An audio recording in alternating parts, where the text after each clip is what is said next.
ஆண்டவர் என் கூட பேசணும், இந்த நாளில் அவருடைய வார்த்தைக்காய் காத்திருக்கிறேன் என்று எத்தனை பேர் அப்படி சொல்ல முடியும்? ஒரு நிமிடம் அப்படியே வலதுகரம் வைத்துங்க. இயேசுவே, என்னோட நீங்கள் பேசணும், உம்முடைய வார்த்தைக்காக காத்திருக்கிறேன், என் கூட பேசுங்க, எனக்கு ஒரு அற்புதம் செய்யுங்க. விசுவாசத்தோடு கேட்குறீங்களா தகப்பனே? யார் யார் விசுவாசத்தோடு என் கூட இயேசு பேசணும், எனக்கு ஒரு அற்புதம் செய்யணும்னு ஜெபிக்கிறாங்களோ அந்த பிள்ளைகளோடு நீங்கள் பேசுங்க. இன்றைக்கு இந்த வசனத்தை கேட்கிற ஒவ்வொருவருக்கும் அற்புதம் செய்து மகிழ பண்ணுங்க. இயேசுவின் நாமத்தில் ஜெபிக்கிறோம் பிதாவே, ஆமேன் ஆமேன். இந்த நாளில் உங்களுக்கு நான் என்ன சொல்லி ஆண்டவருடைய வசனத்தை சொல்லி ஜெபிக்கணும் அப்படின்னு தேவ சமூகத்திலே நான் காத்திருந்த போது ஆண்டவர் ஒரு அருமையான வார்த்தையை உங்களுக்கு அறிவிக்கும்படி சொன்னார். அந்த வார்த்தை என்னவென்றால், உங்களிடத்தில் தேவன் ஒரு கேள்வி கேட்கிறார். அதை நம்ம ஒரு வேத புஸ்தகத்தில் வாசிக்கலாம். லூக்கா 8ஆம் அதிகாரம், பைபிளை எடுத்துக்கொள்ளுங்கள். லூக்கா 8ஆம் அதிகாரம் 22 25 வரை நான் வாசிக்கிறேன், கவனமாக கேளுங்க. லூக்கா 8ஆம் அதிகாரம் 22 25 வரை. பின்பு ஒரு நாள் இயேசு தமது சீஷரோடு கூட படகில் ஏறி கடலின் அக்கறைக்கு போவோம் வாருங்கள் என்றார். அப்படியே புறப்பட்டு போனார்கள். படகு ஓடுகையில் இயேசு நித்திரையாக இருந்தார். அப்பொழுது கடலிலே சுழல் காற்று உண்டானதால் அவர்கள் மோசம் அடையத்தக்கதாக படகு ஜலத்தினால் நிறைந்தது. அவர்கள் இயேசுவினிடத்தில் வந்து, ஐயரே ஐயரே, மடிந்து போகிறோம் என்று இயேசுவை எழுப்பினார்கள். இயேசு எழுந்து காற்றையும் தண்ணீரையும் ஜலத்தின் கொந்தளிப்பையும் அதட்டினார். உடனே அவைகள் நின்று போய் அமைதல் உண்டாயிற்று. இயேசு அவர்களை நோக்கி, உங்கள் விசுவாசம் எங்கே என்றார். அவர்கள் பயந்து ஆச்சரியப்பட்டு, இவர் யாரோ, காற்றுக்கும் ஜலத்துக்கும் கட்டளையிடுகிறார், அவைகளும் இவருக்கு கீழ்ப்படுகிறதே என்று ஒருவரோடு ஒருவர் சொல்லி கொண்டார்கள். நடந்த சம்பவத்தை பார்க்குறீங்க. இயேசு தன் சீஷரோடு கூட கலிலேயா கடலில் படகில் ஏறி அக்கறைக்கு போவோம் வாருங்கள், நம்ம அக்கறைக்கு போய் சேரணும் வாங்கன்னு சொன்ன உடனே இயேசுவும் அவருடைய சீஷர்களும் தான் அந்த படகிலே பிரயாணப்படுகிறார்கள். அது போய் சேருவதற்கு சில மணி நேரங்கள் ஆகும். கலிலேயா கடலிலே அது பிரயாணப்பட்டு, அது ஒரு பெரிய ஏரி. அது கடல் போல தண்ணீர் காணப்படுகிறதுனால கடல் என்று அழைக்கப்படுகிறது. மற்றபடி அது ஒரு பெரிய ஏரி, சுத்தமான குடி தண்ணீர் உள்ள ஒரு ஏரி. அதுக்கு பல நீரூற்றுகளிலிருந்து தண்ணீர் சேருகிறது. ஹெர்மோன் மலையிலிருந்து பனி உருகி அந்த தண்ணீரும் இந்த கலிலேயா கடலில் சேருகிறது. இஸ்ரவேல் தேசம் முழுமைக்கும் குடி தண்ணீர் அங்கிருந்து தான் போகிறது. அந்த மாதிரி ஒரு பெரிய ஒரு ஏரி. காற்று அடிக்கும் பொழுது அதில் அலைகள் உண்டாகும். அதனால தான் அது கடல் என்பதாகவும் அழைக்கப்படுகிறது. அதனால் அந்த கடலில் இயேசு பிரயாணப்பட்டு படகில் அக்கறைக்கு போவோம் வாருங்கள் என்று சொல்லி படகு பிரயாணப்பட்டவுடனே இயேசு களைப்படைந்தவராய் அவர் நித்திரை செய்ய ஆரம்பித்து விட்டார். என்னால் அவர் அதிகாலை எழும்பி ஜெபம் செய்கிறார், மாலையில் ஜெபிக்கிறார். தினந்தோறும் மக்கள் மத்தியில் ஊழியம் செய்து நடந்த அற்புதங்களை செய்து களைப்படைந்தவராய் இந்த மாதிரி பிரயாணத்திலே தான் அவருடைய நித்திரை காணப்பட்டது. ஜான் வெஸ்லி என்ற தேவ மனிதர் இங்கிலாந்து எழுப்புதலில் ஊழியம் செய்தபோது ஒரு நாளைக்கு பல பிரசங்கங்கள் செய்வாராம். 5, 10 ஒவ்வொரு கிராம பட்டணமாய். அதனால் இளைப்பில்லாமல் அவர் பிரயாணப்பட்டதுனால குதிரையில் பிரயாணப்படுவாராம். குதிரையில் தான் கொஞ்சம் தூங்கி நித்திரை செய்து இளைப்பாறுவாராம். குதிரையில் ட்ராவல் பண்ணும்போது அப்படியே தூங்கி கொண்டே வருவார். என்னால் அவ்வளவு அவருக்கு ஊழியம் இருந்தது. நான் சில சமய ஊழியங்கள்லாம் முடித்துவிட்டு காரில் திரும்பும்போது கிட்டத்தட்ட 8 மணி நேரம் 10 மணி நேரம் ட்ராவல் பண்ண வேண்டியது வரும். அந்த ட்ராவலில் களைப்பில் நான் தூங்கி விடுவேன். சில சமயம் மழை பெய்தாலும் தெரியாது, பெரும் காற்றடித்தாலும் தெரியாது. களைப்பில் தூங்கி விழித்த பிறகுதான் தெரியும் எவ்வளோ தூரம் வந்திருக்கிறோம் என்று. இயேசு கடினமாய் ஊழிய செய்து களைப்படைந்தவராய் அந்த ட்ராவல் பண்ணும்போது அவர் நித்திரை செய்தார். அவர் நித்திரை செய்த சமயத்தில் ஒன்று நடக்கிறது. சுழல் காற்று அந்த கடலிலே உண்டானது. சுழல் காற்று உண்டாகி படகு அமிழத்தக்கதாக தண்ணீர் படகுக்குள்ளே வர ஆரம்பித்து விட்டார். அவங்க உடனே அதெல்லாம் கிளியர் பண்ணி அவங்கெல்லாம் பிரயாசப்படுறாங்க காப்பாற்றுவதற்கு. முடியாத ஒரு சூழ்நிலை வருகிறது. அவங்களால முடியாத சூழ்நிலை வந்தபோது இயேசுவை அவங்க எழுப்பி ஆண்டவர் சொல்கிறாங்க, நாங்கள் மடிந்து போகிறோம் என்பதாக சொல்கிறாங்க. நாங்கள்லாம் சாக போகிறோம், படகு மூழ்க போகுது, நீங்கள் என்ன நித்திரை பண்ணுறீங்க ஆண்டவரே என்பதை போல எழுப்பினார்கள். அப்போ இயேசு எழுந்து காற்றையும் கடலையும் அதட்டினார். இறையாத அமைதியாயிரு என்ற உடனே காற்று அமர்ந்து விட்டது. கடலை பார்த்து அமைதியாயிரு என்று சொன்ன உடனே கடல் அமைதியாகிவிட்டது. அவங்கெல்லாம் ஆச்சரியப்படுறாங்க, காற்றையும் கடலையும் அதட்டுறார், அமைதியாகுது. வியாதியஸ்தரை பார்த்து வியாதி போகட்டும்னா வியாதி போயிடுது, சப்பானில் நடக்கிறாங்க. பிசாசை பார்த்து பிசாசை போனா போயிடுது, எல்லாத்தையும் அதட்டுகிறார். இப்போ இயற்கையை கூட அவர் அதட்டினால் அமைதியாகி விடுகிறது. ஏன்னா இயற்கையை சிருஷ்டித்தவரே அவர்தான். காற்றையும் கடலையும் சிருஷ்டித்த சர்வ வல்லமுள்ள தேவன் அவர். அதனால் அவைகளுக்கு தெரியும், இவரால் தான் நாம் சிருஷ்டிக்கப்பட்டிருக்கிறோம் என்று. அவர் அதட்டின உடனே அமைதலாகிவிட்டது என்பதாய் பார்க்கிறோம். இப்போ இயேசு சீஷரை பார்த்து ஒரு காரியம் சொல்லுகிறார், உங்கள் விசுவாசம் எங்கே? Where is your faith? ஏன் பயந்தீங்க? ஏன் அமிழ்ந்து போகிறோன்னு சொல்லி அலர்னீங்க? ஏன் நீங்கள் கலங்குனீங்க? இல்லை ஆண்டவரே, பெரிய காற்று வீசிச்சு, சுழல் காற்று அடிச்சது, தண்ணீர் எல்லாம் போட்டுகளை வந்துட்டு பாருங்கள், கடல் எப்படி இருந்தது நீங்கள் பார்த்தீங்கல்ல, அவ்வளோ பயங்கரமாக கடல் சீறி கொண்டு வந்தது, அதனால் அமிழ்ந்துருவோமோன்னு நாங்கள் பயந்து விட்டோம் என்பதாய். அப்போ இயேசு கேட்கிறார், உங்களுடைய விசுவாசம் எங்கே? Where is your faith? இன்றைக்கு உங்களுடைய வாழ்க்கை படகுல பலவிதமான காற்றுகள் வந்து மோதி கொண்டிருக்கிறது. கடன் பிரச்சனை என்கிற காற்று மோதுகிறது, வியாதி என்கிற சுழல் காற்று மோதி கொண்டிருக்கிறது, திருமண பிரச்சனை என்கிற காற்று வீசி கொண்டிருக்கிறது, குழந்தை இல்லை என்கிற நிந்தை என்கிற காற்று உங்களை மோதி கொண்டிருக்கிறது, வறுமை என்கிற பெரும் காற்று மோதி கொண்டிருக்கிறது, மனிதரால் வரக்கூடிய பிரச்சனைகள், பிசாசனால் வரக்கூடிய போராட்டங்கள், இப்படி பல காரியங்கள் உங்களுடைய வாழ்க்கை படகை மோதி மோதி மோதி அமிழ்ந்து விடுமோ என்று பயப்படுகிற சூழ்நிலை.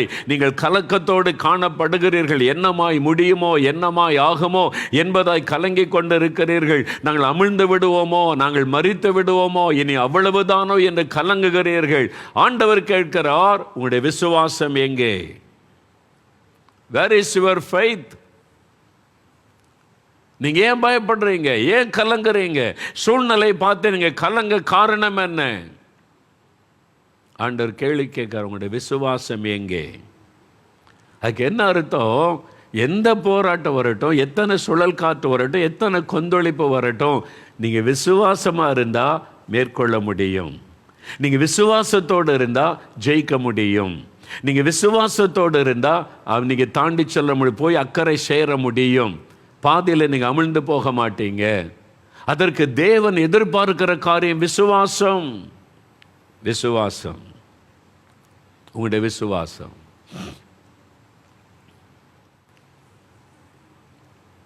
வெளிநாட்டு ஒன்றில் ஒரு சகோதரர் ஒரு பார்க்குக்கு ஈவினிங்கே அவர் ஒரு வாக்கிங் போன போது அங்கே ஒரு நண்பரை சந்தித்தார். அங்கே இளைப்பாறுவதற்கு போடப்பட்ட இந்த பெஞ்சில் உட்கார்ந்திருந்தார்.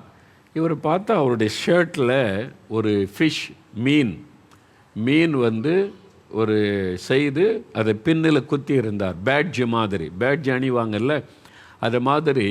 இப்போ நம்முடைய சுதந்திர தினம் வந்தால் நம்முடைய கொடி அப்படியே பேட்ஜ் அணிஞ்சிருப்பாங்க, பார்த்துருக்கீங்களா? அது மாதிரி ஒரு ஃபிஷ், ஒரு மீனை வந்து ஒரு பேட்ஜ் மாதிரி அணிந்திருந்தார்.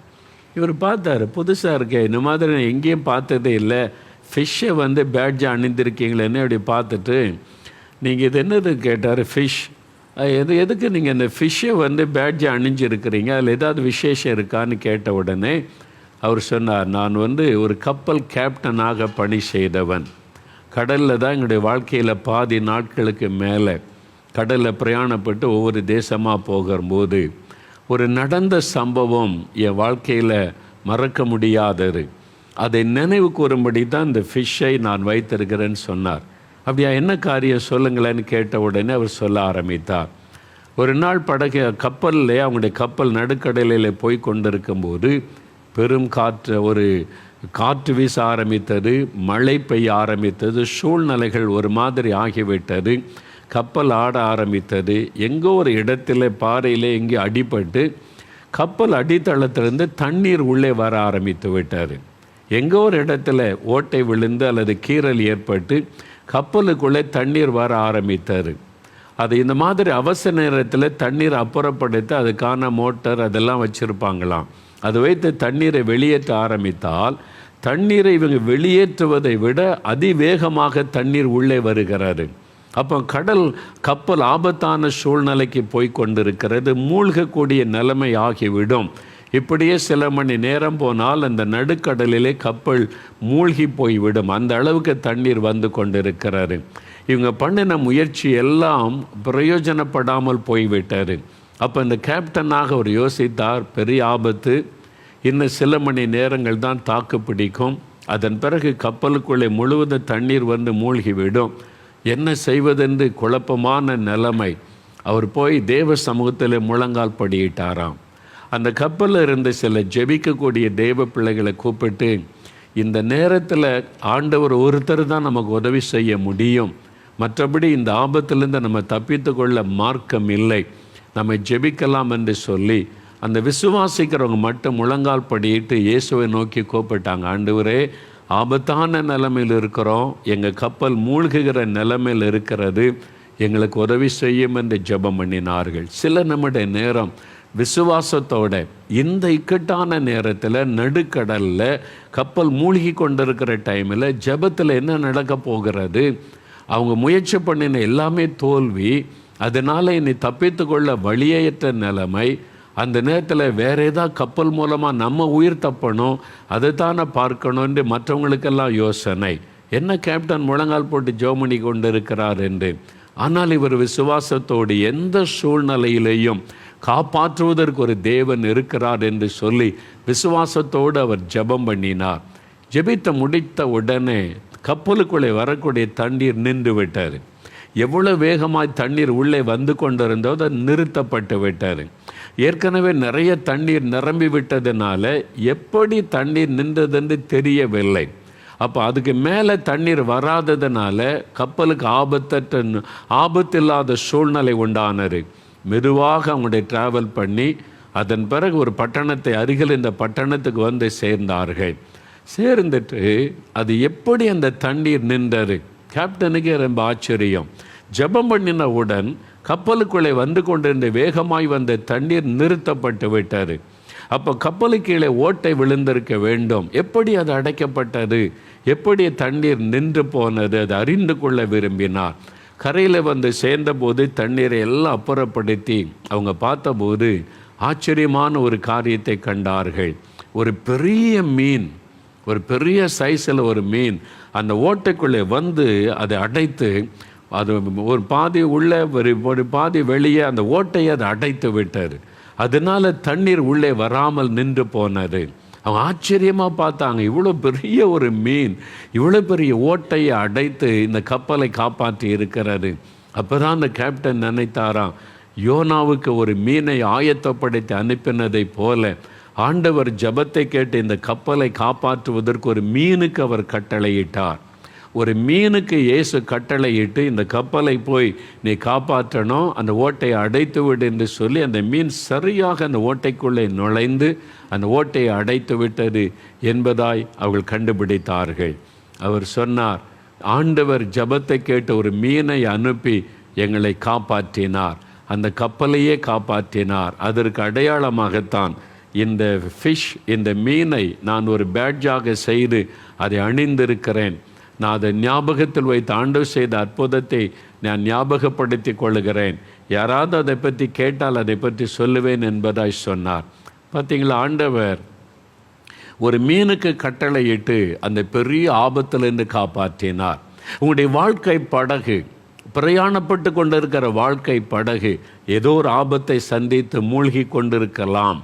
கடன் பிரச்சனை, வியாதி, அல்லது ஏதோ ஒரு வறுமை, ஏதோ ஒரு தடை, பிசாசு போராட்டம் உங்களுடைய குடும்பத்தை அலைக்கழித்து உங்களுடைய வாழ்க்கையை அழித்து விடும்படி போராடலாம்.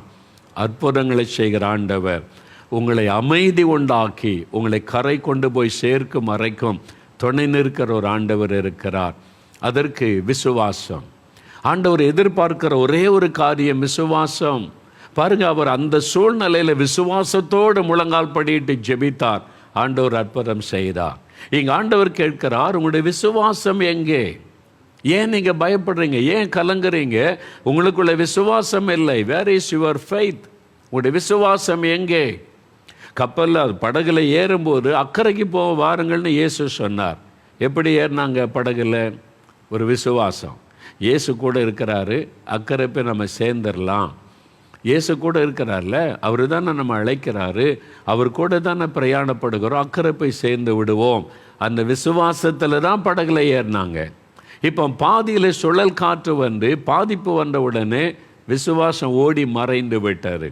நம்ம வாழ்க்கையில் கூட பிரச்சனை, சூழ்நிலைகள், நெருக்கங்கள் வரும்போது தான் நம்முடைய விசுவாசம் ஓடி மறைந்து விடுகிறாரு. ஆனால் அந்த சமயத்தில் தான் நம்முடைய விசுவாசம் முக்கியம். பாருங்க, இப்போ யோசித்து பாருங்களேன். ஆண்டவர் சொல்ல, ஏன் பயப்பட்டீங்க? இந்த சம்பவத்தை குறித்து இன்னும் சுவிசேஷங்களில் மத்தேயு, மார்க்கெல்லாம் எழுதப்பட்டிருக்கிறது. ஏன் சந்தேகப்பட்டீங்க? ஆண்டவர் கடிந்து கொள்ளுகிறார். இப்போது உங்களுடைய விசுவாசம் எங்கேன்னு கேட்குறாங்களே, என்ன விசுவாசம்? நீங்கள் யோசித்து பாருங்கள். கிறிஸ்தவ வாழ்க்கையில் ரொம்ப முக்கியமானது விசுவாசம். எபிரேயர் 11:5 வேதம் சொல்லுகிறது, விசுவாசம் இல்லாமல் தேவனுக்கு பிரியமாக இருப்பது கூடாத காரியம். You cannot please God without faith. விசுவாசம் இல்லாமல் ஆண்டவரை உங்களால் சந்தோஷப்படுத்த முடியாது. அவர் எதிர்பார்க்கிறது விசுவாசம். என்ன விசுவாசம்? தேவன் ஒருவர் உண்டென்றும் தம்மை தேடுகிறவர்களுக்கு பலன் அளிக்கிறவர் என்றும் விசுவாசிக்க வேண்டும். நாம் ஏன் ஜெபிக்கிறோம்? நாம் ஏன் இத்தனை ஜப குறிப்பெல்லாம் வைத்து கண்ணீரோடு மன்றாடுகிறோம்? நமக்கு ஒரு விசுவாசம் உண்டு. ஜபத்தை கேட்கிற தேவன் உண்டு. அவர் ஜபத்திற்கு பதில் தருகிறவர். அந்த விசுவாசத்தோடு தான் இவ்வளவு ஜபம் செய்து கொண்டிருக்கிறோம். தேவன் ஒருவர் உண்டு என்பதை முதலாவது விசுவாசிக்கணும். ரெண்டாவது, தம்மை தேடுகிறவர்களுக்கு, ஜெபிக்கிறவர்களுக்கு பலன் கொடுக்கிறார் என்பதை விசுவாசிக்க வேண்டும். அதுதான் ஆண்டவர் எதிர்பார்க்கிற முக்கியமான ஒரு காரியம். விசுவாசம் இல்லாமல் தேவனை பிரியப்படுத்தவே முடியாது. அப்போ எபிரேயர் 11:1 பார்த்தீங்கன்னா, விசுவாசம்னா என்ன என்று விசுவாசம் என்ன? விசுவாசமானது நம்பப்படுகிறவைகளின் உறுதியும் காணப்படாதவைகளின் நிச்சயமாக இருக்கிறது. எதை நம்புகிறோமோ அதனுடைய உறுதி, எதை நம்ம பார்க்கலையோ அதனுடைய நிச்சயம். பார்க்கிற ஒன்றை விசுவாசிக்கணும் அவசியம் இல்லை. சிலர் வருவாங்க, ஐயா எனக்காக ஜெபிக்கணும், எனக்கு சுகம் வேணும், எனக்கு ஒரு அற்புதம் நடக்கணும். சரி, இயேசு உங்களை சுகமாக்குவார், உங்களுக்கு அற்புதம் செய்வார், நீ விசுவாசிக்கிறீங்களா அப்படின்னு கேட்டால் உடனே சொல்லுவாங்க, இயேசு அற்புதம் செய்துட்டா அவரையே நாங்கள் விசுவாசிக்கிறோம் ஐயா, இயேசு விடுதலை தந்துட்டா அவரையே நாங்கள் விசுவாசிக்கிறோம் அப்படின்னு சொல்லுவாங்க. அது அறியாமை. ஆண்டவர் முதல்ல விசுவாசம், ரெண்டாவது தான் சுகம், ரெண்டாவது தான் விடுதலை. அவங்க என்ன சொல்கிறாங்க? சுகம் கிடச்சிட்டா விசுவாசிக்கிறோம், சுகம் கிடச்சிட்டா இயேசுவை நம்புகிறோம், சுகம் கிடச்சிட்டா நான் அவர் மேலே விசுவாசம் வைக்கிறேன். ஆனால் ஆண்டவர் என்ன சொல்லுகிறார்? நீ விசுவாசித்தால் சுகம் கிடைக்கும், நீ விசுவாசித்தால் காரியம் மாறும், நீ விசுவாசித்தால் அற்புத மாற்றம் வரும். முதலாவது விசுவாசம். ஆனால் நம்ம என்ன நினைக்கிறோம்? இயேசு அற்புதம் செய்துட்டா விசுவாசிப்போம். அதை காண்கிறதை விசுவாசிக்கிறது விசுவாசம் அல்ல. காணாத ஒரு காரியத்தை குறித்த நிச்சயம், அதான் விசுவாசம் என்பது. அதனால் நடக்கலை, காணலை, அது மாதிரி காரியம் நடக்குமான்னு தெரியலை, ஆனால் நடக்கும், இயேசு அதை செய்வார், அதான் விசுவாசம். அதனால் இந்த விசுவாசம் ரொம்ப அவசியம். விசுவாசம் எப்படி வரும்? ரோமர் 10:17 விசுவாசம் தேவனுடைய வசனத்தை கேட்பதினால விசுவாசம் வருமா? தேவனுடைய வசனத்தை கேட்பதனால நமக்குள்ள விசுவாசம் உண்டாகும். அதனால தான் வேத வசனத்திலிருந்து உங்களுக்கு நான் போதிக்கிறேன், வசனத்தை உங்களுக்கு சொல்லுகிறேன். யாராவது தனியாக ஜெபிக்க வந்தால் அவங்களை அதிகமாக நான் உற்சாகப்படுத்துவதில்லை. நான் உங்கள்கிட்ட தனியாக பேசி ஜெபிக்கிறத விட முதலாவது வசனத்தை கேளுங்க. வேத வசனத்தை கேட்க கேட்க உங்களுக்குள்ள விசுவாசம் உண்டாகும். அப்பொழுது நாம் ஜெபிக்கும் போது அற்புதம் நடக்கும். அதனால் வேத வசனத்தின் மூலமாக தான் விசுவாசம் நமக்குள்ளே பெருகும். அதனால தான் கூட்டங்களில் பாருங்கள், அற்புதம் நடக்க காரணம் என்ன? அங்கே வசனம் பிரசங்கிக்கப்படும் போது அந்த வசனத்தை அங்கே கேட்கிறாங்க. அந்த வசனம் உள்ளத்துக்குள்ளே விசுவாசத்தை தூண்டி எழுப்புகிறது. அந்த விசுவாசத்தோடு ஜெபிக்கிற ஜெபம் தேவனிடத்திலிருந்து அற்புதத்தை கொண்டு வருகிறது. அதுதான் நடக்கிற விஷயம். ஒரு சமயம் நாங்கள் வேலூர் பக்கத்தில் ஒரு இடத்துல ஊழியத்துக்காய் போயிருந்தோம். அங்கே ஒரு பெரிய கூட்டம் நடைபெற்றது. திரளான மக்கள் வந்திருந்தாங்க. அந்த நாளில் நிறைய சபை தலைவர்கள், பிஷப் ஐயா, அங்கே போதகர்கள் அவங்கெல்லாம் இருந்தாங்க. ஆனால் ஆயிரக்கணக்கான மக்கள் கூடியிருந்தார்கள். அதில் தேவனுடைய வார்த்தையை நான் பிரசங்கம் பண்ணி அந்த வசனத்தை சொல்லி பிரசங்கம் பண்ணி ஜெபம் நடத்தும் போது கடைசி ஜெப நேரத்தில் வியாதி உள்ளவங்க வியாதி உள்ள இடத்துல கை வைத்து ஜெபம் செய்யுங்க, நீங்கள் விசுவாசத்தோடு ஜெபிச்சா இயேசு அற்புதம் செய்வார் என்று ஜெபம் முடிந்தது. நிறைய பேருக்கு அற்புதம் நடந்திருப்பதை என் ஆவியிலே உணர முடிந்தது. என்னால் ஆவியானவர் எங்கோ அங்கே விடுதலை உண்டு. இந்த ஜெப நேரத்தில் ஆவியானுடைய பிரசன்னம் இறங்குவதை ஆவியிலே உணர முடியும். அப்போ அங்கே அற்புதம் நடந்திருப்பதை தெளிவாக அறிந்து கொள்ள முடியும். நிறைய பேர் சுகம் பெற்றுட்டீங்க, என் ஆவியிலே உணர்கிறேன். நீங்கள் ஆண்டவரை மகிமைப்படுத்த சிலர் மேடைக்கு வரலாம் என்ற போது சிலர் வந்து சாட்சி சொன்னாங்க. அதில் ஒரு சகோதரி சொன்ன சாட்சி தான் மறக்க முடியாதது. அவங்க ஒரு டீச்சராக வேலை செய்கிறவங்க, 45 வயது இருக்கும். அவங்க வந்து ஒரு சாட்சி சொன்னாங்க. என்ன சாட்சி தெரியுமா? அவங்க பிறந்ததிலிருந்தே ஒரு கண்ணில் பார்வை கிடையாது. பிறக்கும்போதே ஒரு கண்ணில் பார்வை கிடையாது. அவங்க பிறவியில் ஏற்பட்ட ஒரு பாதிப்பு, அதாவது பிறவி குறைபாடு. அப்போது டாக்டர் சொல்லிட்டாங்க, அவங்க சின்ன பிள்ளையாக இருக்கும் போதே பெற்றோர் எவ்வளோ கஷ்டம். அது பெண் பிள்ளை, ஒரு கண்ணு பார்வை தெரியலன்னா எவ்வளோ கஷ்டம். எத்தனை டாக்டர் ஸ்பெஷலிஸ்ட்டை கூட்டிகிட்டு போயிருப்பாங்க. எல்லா இடமும் பார்த்துட்டு என்ன சொல்லிட்டாங்க, இது பிறவியிலேயே இந்த குறைபாடு இருக்கிறதுனால குணமாக்க முடியாது. இடையில பாதிக்கப்பட்டிருந்தால் சரிப்படுத்த முடியும். ஒரு வியாதி வந்துச்சு, ஒரு குச்சி குத்திட்டு ஏதோ ஒரு காரியம் சரிப்படுத்த முயற்சிக்கலாம். பிறவிலேயே குறைபாடு, கண் பார்வை தெரியலை, அதனால் சரிப்படுத்த முடியாதுன்னு சொல்லிட்டாங்க. அப்போ மருத்துவத்தால் குணமாக்க முடியாது, அவ்வளோதான், சூழ்நிலை முடிந்தது. அதனால் பெற்றோர் என்ன பண்ணிட்டாங்க, சரி இனிமே அவ்வளோதான், ஒரு கண்ணில் பார்வை இருக்குல்ல, கர்த்தருக்கு ஸ்தோத்திரம். அந்த மகளும் பாருங்கள் அதில் வாழ பழகிட்டாங்க. டாக்டர் சொல்லிட்டாங்க, பிறவி குறைபாடு, இது சுகமாக வழி கிடையாது. ஒரு கண்ணில் பார்வை இருக்குல்ல, ஆண்டவரை ஸ்தோத்திரம் பண்ணி நீங்கள் மகிழ்ச்சியாக வாழுங்க. அதை அவங்களுடைய மனதில் ஏற்றுக்கொண்டாங்க. அதனால் நல்லா படித்தாங்க. அதனால் படித்து முடித்து நல்ல வேலை, டீச்சராக பணி செய்கிறாங்க. 45 வருஷம் ஒரே கண்ணில் வாழ பழகிட்டாங்க. கணவர், குடும்பம், பிள்ளைகள் எல்லாம் வந்துட்டாங்க. ஒரு குறை இல்லை, நல்லா வாழ்க்கை போகிறது. ஆனால் இது வரைக்கும் அதை பற்றி அவங்க நினைக்கலை. ஏன்னா அவங்க சின்ன வயசுலே மனதில் என்ன வந்துட்டு, இது சுகமாகாது, பிறவி குறைபாடு. ஆனால் இப்போது அவனுடைய வசனத்தை நான் பிரசங்கித்த போது அந்த வசனம் அவங்களுக்குள்ள ஒரு விசுவாசத்தை கொண்டு வந்தது. பிறவிலேயே கண் தெரியாதவங்களுக்கு இயேசு சுகம் கொடுத்திருக்கிறார். பிறவி சப்பானிகளை இயேசு நடக்க பண்ணி இருக்கிறார். மரித்து போனவங்களை கூட உயிரோடு எழுப்பி இருக்கிறார். அப்போ ஏன் என் கண்ணில் பார்வை கொடுக்க முடியாது? பிறவி குறைபாடு அவர் சரிப்படுத்த முடியுமே. அந்த விசுவாசம் அன்றைக்கு பிரசங்கத்தை கேட்கும்போது அவங்களுக்குள்ளே வந்தது. அதான் பாருங்கள், நல்லா கவனிங்க. 45 வயசு வரைக்கும் அவங்களுடைய விசுவாசம் என்ன, பிறவி குறைபாடு சரியாகாது, அவ்வளோதான். அது மருத்துவத்துறை சொன்னது. அதை அவங்க விசுவாசித்தாங்க. அதனால் பெருசாக எடுக்காமல் வாழ்ந்துட்டாங்க. இப்போ ஆண்டவருடைய வசனத்தை விசுவாசிக்கிறாங்க, சுகமாக்க முடியும்.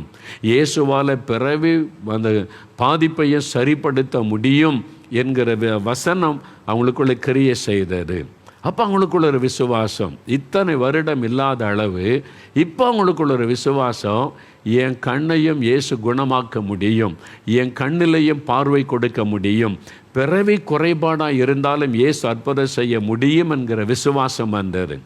உடனே ஜெப நேரத்தில் அவங்க கண்ணில் கை வைத்து ஜெபித்தாங்க. உடனே மோகலாசை தேடலை, ஊழியக்காரனை தேடலை. நீங்கள் தானே சொன்னீங்க, அப்போ எனக்கு ஒரு ஜெபம் பண்ணுங்கன்னு என்கிட்ட வரலை. ஆயிரக்கணக்கான மக்கள் மத்தியிலே கூட்டத்துக்குள்ளே இருந்து கண்ணில் கை வைத்து இயேசுவை நோக்கி பார்த்தாங்க. இதான் கவனிக்கணும். நீங்கள் ஊழியக்காரனை நோக்கி பார்த்தீங்கன்னா சுகமே உங்களுக்கு வராது. மோகலாசஸை பார்த்தீங்கன்னு வைங்க, மோகலாசஸ் ஏதாவது செஞ்சிருவார் அப்படின்னு பார்த்தீங்கன்னா உங்களுக்கு சுகமும் கிடைக்காது, விடுதலையும் கிடைக்காது. அறிந்து கொள்ளுங்க, மோகலாசர் சொல்லுகிற இயேசுவை தான் நீங்கள் தேடணும். அவரை நோக்கி பார்த்தாங்க. ஆண்டவரே, இவர் இந்த ஊழியக்காரர் சொல்லுகிறார், பிறவியில் பாதிப்பை கூட நீர் சரிப்படுத்த முடியும். உம்முடைய வசனத்தை நான் விசுவாசிக்கிறேன். என்னுடைய கண்ணில் பிறவி குறைபாடு, இதை தீர்க்க உம்மாலே முடியும். என் கண்ணில் பார்வை கொடுக்க உம்மாலே முடியும் அப்படின்னு கை வைத்து ஜெபம் பண்ணாங்க. விசுவாசம். ஏன்னா இவ்வளவு நாளில் அந்த விசுவாசம் அவங்களுக்கு வரலை. ஆனால் இன்றைக்கு அந்த வசனத்தை கேட்டு அவங்களுக்குள்ள விசுவாசம் வந்தது. ஜெபம் பண்ணுறாங்க. ஜெபித்து முடித்து கண்ணில் இந்த கையை எடுத்தா கண்ணில் பார்வை வந்திருந்தது. It's a miracle. 45 வருஷம் பிறவிலேயே கண் பார்வையில் தெரியாத ஒரு கண் மேடையில் வந்து எல்லாருக்கும் சாட்சி சொன்னாங்க.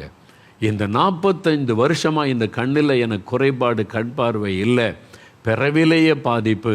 அப்படி தான் டாக்டர் சொன்னாங்க, மருத்துவர் சொன்னது, அதை நம்பி நான் அப்படியே விட்டு விட்டேன். ஆனால் இன்றைக்கு ஆண்டவர் என்னோடு பேசி என் விசுவாசத்தை பலப்படுத்தினார். நான் ஜெபம் பண்ண கண்ணில் பார்வை வந்துட்டு இப்போ இந்த கண்ணில் என்னால் பார்க்க முடிகிறது. யோசித்து பாருங்கள். It's a miracle. இதுதான் அற்புதம். முடியாததை முடிய செய்வது. அது எப்படி நடக்கிறது? ஆண்டவர் எதிர்பார்க்கிறது என்ன? இந்த கண்ணு சரியாகணுமா? எவ்வளோ காணிக்க தருவேன்? எவ்வளோ தருவேன்? தட்டில் வச்சு தருவியா? என்னெல்லாம் வச்சு தருவேன்? இயேசுகிட்ட அதெல்லாம் தேவையில்லைங்க. அவர் ஐஸ்வர்யமுள்ள தேவன். அவர் காணிக்கை வாங்கி அற்புதம் செய்கிறவர் அல்ல, இலவசமாய் சுகம் கொடுக்கிறவர். அவர் எதிர்பார்க்கிற ஒன்றே ஒன்று உன்னுடைய விசுவாசம்தான். உன்னுடைய விசுவாசம் இருதயத்தில் அவரை விசுவாசிக்கணும். அவருடைய வல்லமையை விசுவாசிக்கணும். அவரால் முடியும், அவர் அற்புதங்களின் தேவன் என்பதை விசுவாசிக்கணும். அவ்வளோதான். உன்னுடைய விசுவாசத்தை மாத்திரம்தான் அவர் எதிர்பார்க்கிறார். நீங்கள் விசுவாசித்தா இன்றைக்கு உடைய பிறவி குறைபாட்டை ஆண்டவர் சரிப்படுத்தி விட முடியும். உங்கள் குழந்தையினுடைய பிறவி குறைபாட்டை அவர் சரிப்படுத்தி விட முடியும். பிறக்கும்போதே என் குழந்தை இந்த இடத்துல பாதிப்பு, இயேசுவால் அதை சரிப்படுத்த முடியும். பிறக்கும்போதே என் குழந்தையினுடைய கண்ணு பாதிப்பு, என் குழந்தையினுடைய இருதயம் பாதிப்பு, பிறக்கும்போதே கால் பாதிப்பு, அதை இயேசுவால் சரிப்படுத்த முடியும். அற்புதம் செய்ய முடியும். உங்களுடைய விசுவாசத்தை அவர் எதிர்பார்க்கிறார். விசுவாசம். விசுவாசத்தை வைத்து தான் அவர் அற்புதம் செய்ய முடியும். அதனால தான் ஆண்டவர் உங்களுடைய விசுவாசம் எங்கே அப்படின்னு கேட்குறார். Where is your faith? இன்னைக்கு உங்களை பார்த்து கேட்குறார். Where is your faith my son, my daughter? Where is your faith? ஏன் கலங்குற? ஏன் பயப்படுற? படகு அமிழ்ந்துருமோ, செத்துருவனோ, என் வாழ்க்கை முடிந்ததோ, இனிமே அவ்வளவுதானோ? ஏன் பயப்படுகிறாய்? விசுவாசத்தை எங்கோ இழந்து விட்டாய். உன் விசுவாசத்தை நீ குறைபட்டு விட்டாய். அற்ப விசுவாசியே, ஏன் சந்தேகப்பட்டாய் என்று பேதுருவை கடிந்து கொண்ட ஆண்டவர் உங்களை கடிந்து கொள்ளுகிறார். அற்ப விசுவாசியே, ஏன் சந்தேகப்பட்டாய்? இதில் என்ன அவங்க விசுவாசித்திருக்கணும்? நீங்கள் யோசித்து பாருங்களேன். படகுல சீசர்கள் இருக்கிறாங்க, இயேசு அந்த படகுல இருக்கிறார். சுழல் காற்று வீசுது, படகு அமிழ்ந்து விடுமோ அப்படின்னு, ஐயரே நாங்கள் செத்து போகிறோம், அவங்க சொல்கிறாங்க, மடிந்து போகிறோம், செத்து போகிறோம் அப்படின்னு கூப்பிட்றாங்க. இயேசு ஏன் கடிந்து கொள்கிறாரு? அந்த படகுல யாரும் இருக்கிறா? இயேசுவும் இருக்கிறார். அவர் கரையில் இருக்கல, அந்த படகுல இயேசு. அப்போ படகு அமிழ்ந்தா யாரும் தான் அந்த தமிழில் அமிழ்ந்து போவாங்க? இயேசுவும் தானே. நான் உங்களை தனியாகவே விட்டு இருக்கிறேன், இந்த படகுல நானும் தானே இருக்கிறேன். உங்கள் விசுவாசம் எங்கே? என்ன சொல்லியிருக்கணும்? பயப்படாதங்க, இயேசுங்க தானே இருக்காரு. படகு அமிழ்ந்தா அவரும் சேர்ந்து தான் அமிழ்ந்து போவார். அமிழ்ந்து போக முடியுமா? கடலின் மேலே நடந்தவர், எவ்வளோ அதிகாரமுள்ள தேவன், அவரை இந்த படகு கவிழ்த்து தண்ணீரில் மூழ்கி போய்விட முடியுமா? அவர் தானே, அவரு கூட இருக்கார்ல. உங்கள் வாழ்க்கை படகுல இயேசு கூட இருக்கிறாரா இல்லையா? உங்கள் குடும்பத்தில் இயேசு இருக்கிறாரா இல்லையா? உங்கள் பிஸ்னஸில் இயேசு இருக்கிறாரா இல்லையா? நாங்கள் அமிழ்ந்து போகிறோம், நாங்கள் வெட்கப்பட்டு போகிறோம், நாங்கள் கஷ்டப்பட்டு போகிறோம், வாழ்க்கையே முடிஞ்சு போச்சு என்று தற்கொலை பண்ணி செத்துற வேண்டியது தான். Where is your Jesus? உங்கள் இயேசு எங்கே? யோசிங்க. அதுதான் ஆண்டவர் கேட்கிறார். உன்னுடைய விசுவாசம் எங்கே? நான் கூட தானே இருக்கிறேன். அதுக்கு என்ன அர்த்தம்? படகு அமிழ்ந்து போனால் நானும் தான் அமிழ்ந்து போவேன். பிறகு ஏன் பயப்படுறீங்க? ஒரு வாலிபன் ஒரு நாள் ஒரு ஊழியக்காட்டத்தில் வந்தான். ரொம்ப துக்கமாக சோகமாக வந்தான். எனக்கு வேலையும் இல்லை, சம்பாதிக்கிறதுக்கு வழியும் இல்லை, இத்தனை வயசு ஆகி போச்சு, 34 35 வயசு ஆகும்போது, கல்யாணமும் ஆகலை, என் வாழ்க்கையே அவ்வளோதான், முடிஞ்சு போச்சு. என் வாழ்க்கையை நினச்சா நடுக்கடலில் ஒரு படகு தத்தளிக்கிற காட்சி தான் கண் முன்னால் வருது. அந்த படகுல நான் மாத்திரம் அப்படியே உட்கார்ந்துருக்கிறேன், படகு அப்படியே தள்ளாடுது. என் வாழ்க்கை கடல் நடுவில் தத்தளிக்கிற படகு மாதிரி, நான் அமிழ்ந்து போகிறேன், அவ்வளோதான், முடிஞ்சு போச்சுன்னு ரொம்ப சோகமாக வந்து சொன்னான். அந்த ஊழியக்காரர் அவரோடு பேசினார். என்ன தம்பி சொல்கிறீங்க, பாருங்கள், எனக்கு வேலை இல்லை, இத்தனை வயசு ஆகிப்போச்சு, கல்யாணம் ஆகலை, எங்கள் குடும்பத்துக்கு பிரயோஜனம் இல்லை, என் வாழ்க்கையை எதிர்பார்த்தா அவ்வளோதான், நான் அமிழ்ந்து கொண்டு இருக்கிறேன், நடுக்கடலில் தத்தளிக்கிற படகு மாதிரி. அப்போ இந்த ஊழியக்காரருக்கு என் சோர்ந்திருந்த வாலிபனுக்கு என்ன சொல்லன்னு தெரியல, அமைதியாக ஜெபம் பண்ணார். ஜெபிச்சு சொன்னார், சரி தம்பி, அந்த படகுல நடுக்கடலில் தான் இருக்குது, நீங்கள் அந்த படகுல இருக்கிறீங்க, அமிழ்ந்து போகிற மாதிரி ஆடிக்கிட்டு தான் இருக்குது. ஆனால் அந்த படகை நல்லா கவனித்து பாருங்கள், இன்னொருத்தர் கூட அந்த படகுல இருக்கிறார், ஏன் கண்ணுக்கு அது தெரியுது. என்னையா சொல்கிறீங்க? ஆமாம், நீங்கள் கண்ணை மூடி அந்த படகை யோசிங்க, நடுக்கடலில் தத்தளிக்குது, படகுல நீங்கள் இருக்கிறீங்க, அந்த படகுல இன்னொருத்தர் இருக்கிறார், நல்லா கவனித்து பாருங்கள். எனக்கு ஒன்றும் தெரியலையே. சரி, இயேசு எங்கே இருக்கார், அவரை ஏற்றுக்கொண்டீங்களா? இயேசு ஏற்றுக்கொண்டேன். அப்புறம் அவர் எப்படி உங்களை தனிமையாக விடுவார்? அந்த படகுல இயேசுவும் இருக்கிறாரு, நல்லா பாருங்கள். நீங்கள் அதை பார்க்க மாட்டேங்கிறீங்க, அதான் உங்களுடைய பிரச்சனை.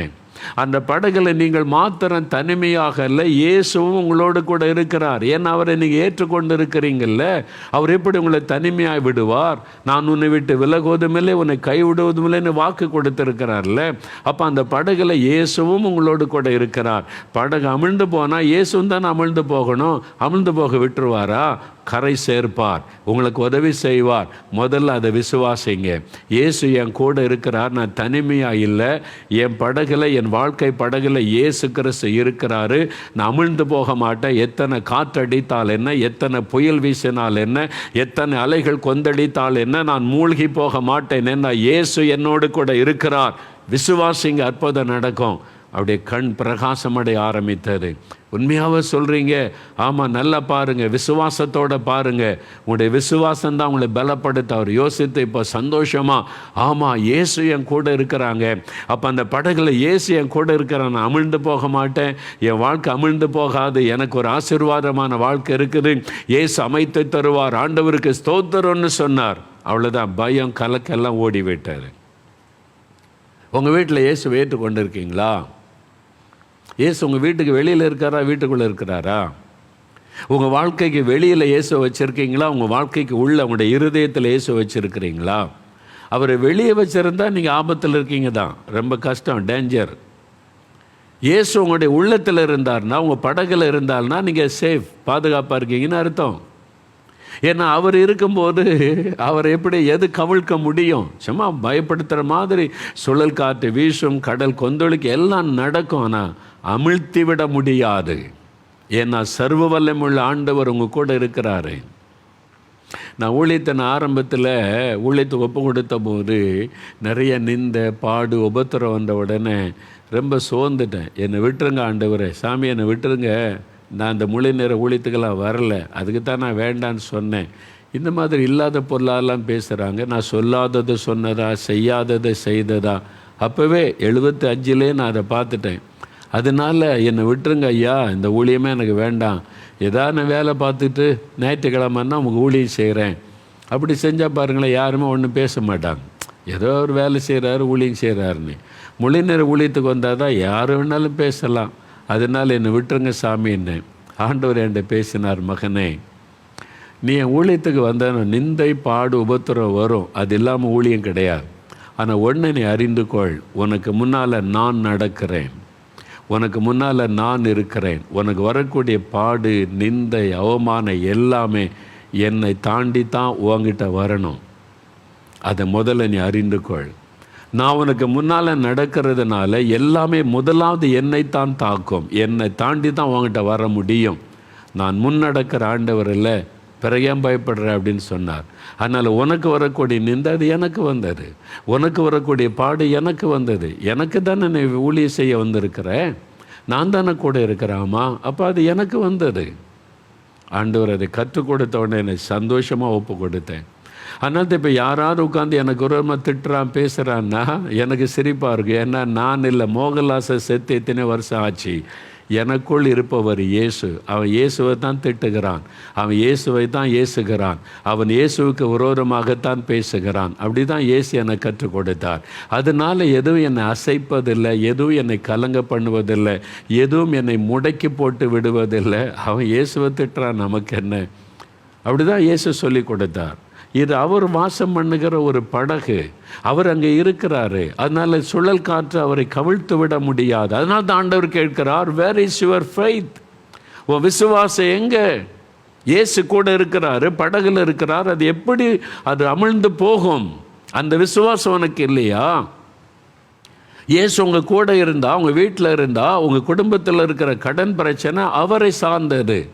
அவரை தான் அதை பாதிக்கும். நீங்கள் சொல்லுங்கள், ஆண்டவரே இந்த கடனை அடைச்சி கொடுங்க, இது உங்கள் குடும்பம் தானே, நான் உங்களுடைய பிள்ளை தானே, நீங்கள் தானே பொறுப்பு, இந்த வறுமையை நீங்கள் தானே நீக்கணும், இந்த தேவையை நீங்கள் தானே சந்திக்கணும், இது உங்கள் குடும்பம் தானே, நாங்கள் உங்களை தானே சார்ந்து நிற்கிறோம். You are the head of this family. நீங்கள் தான் என் குடும்பத் தலைவர், நீங்கள் தான் எங்களுக்கு தகப்பன், நீங்கள் தான் எல்லாம். அப்போ கடனுக்கும் நீங்கள் தான் சம்மந்தப்பட்டிருக்கீங்க, இந்த வறுமைக்கும் நீங்கள் தான் சம்மந்தப்பட்டிருக்கீங்க, நீங்கள் தான் மாற்றி தரணும். அந்த விசுவாசம் உங்களுடைய வாழ்க்கையை லகுவாக்கி விடும். அதான் விசுவாசம், தேவன் எதிர்பார்க்கிற விசுவாசம். அதான் ஆண்டவர் கேட்கிறார், உங்களுடைய விசுவாசம் எங்கே என்பதாய் ஆண்டவர் கேட்க. Where is your faith?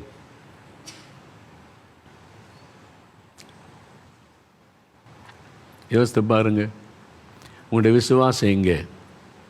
உங்களை தான் கேட்குறார், மகனே உன் விசுவாசம் எங்கே? என் ஊழியத்தின் ஆரம்ப நாட்களில் ஒரு நாள் நாசரத்துக்கு பக்கம் ஒரு கிராமத்தில் ஊழியத்துக்கு போயிருந்தேன். அப்போ அந்த சபை ஊழியர், சர்ச் ஒர்க், அந்த உபதேசியான்னு சொல்லுவாங்கள்ல, ஐயா அங்கே ஒரு வீட்டில் கொஞ்சம் கஷ்டப்படுறாங்க, வீட்டில் ஜெபிக்கணும்னு கேட்டாங்க, ஒரு வீட்டில் ஜெபிக்கலாமா? சரின்னு சொல்லி அந்த உபதேசியார் தான் என்னை கூட்டிகிட்டு போனார். அப்போ நான் போனபோது அந்த வீட்டில் ஒரு தாயார் இருந்தாங்க, அப்புறம் ஒரு சகோதரி, அவங்க மடியில் ஒரு கை குழந்தை இருக்கிறது. அந்த தாயார் முழங்கால் போட்டாங்க, அந்த கை குழந்தையோடு அந்த சகோதரி முழங்கால் போட்டாங்க. இன்னும் 2 குழந்தைகள்லாம் இருக்குது, சின்ன பிள்ளைகள், ஆண்கள் இல்லை, அவங்க வேலைக்கு போயிருக்காங்க வெளியில். நான் பகலில் அந்த ஐயா கூப்பிட்டு போனாங்க.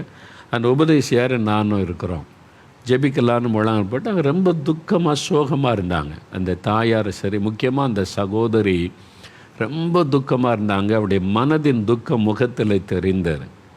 அப்போ ஆவியானவர் அவங்களோட பேசும்படி என்னை வழி நடத்தினார். நான் கேட்டேன், உங்கள் குடும்பத்தில் ஏதோ ஒரு துக்கம் இருக்குது, உங்களுடைய மனதை பாதிக்கிற துக்கம், நீங்கள் எதனால நீங்கள் சொல்லுங்கள், நம்ம ஜெபம் பண்ணலாம், இயேசு உதவி செய்வார் அப்படின்னு சொன்னேன். அந்த சகோதரி கண்ணில் கண்ணீரம் குனிந்து கொண்டு அழுது கொண்டே இருந்தாங்க. அந்த தாயார் பேசினாங்க, அவங்க தான் அவங்களுடைய மாமியார். அவங்க சொன்னாங்க, ஐயா இது என்னுடைய மருமகள், மகன் சின்ன வேலை அங்கங்கே கிடைக்கிற கூலி வேலை செய்வான், போயிருக்கிறான். எனக்கு இது ஏற்கனவே 2 குழந்தை இருக்குது, இது 3வது குழந்தை.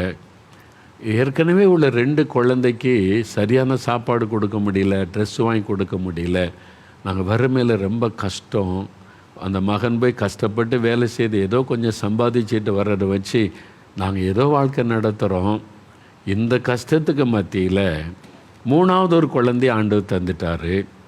இந்த 3வது குழந்தை எப்படி வளர்க்க போகிறோம்? ஏற்கனவே 2 குழந்தைகளுக்கு சரியாக உணவு உடை கொடுக்க முடியலையே, அப்போ இந்த குழந்தை எப்படி வளர்க்கிறது அப்படின்னு சொல்லி, அதனால் அந்த தாய் சொல்கிறாங்க, இந்த குழந்தைய யாருக்காவது கொடுத்துடலாமா அப்படின்னு நாங்கள் பேசி கொண்டு இருக்கிறோம்.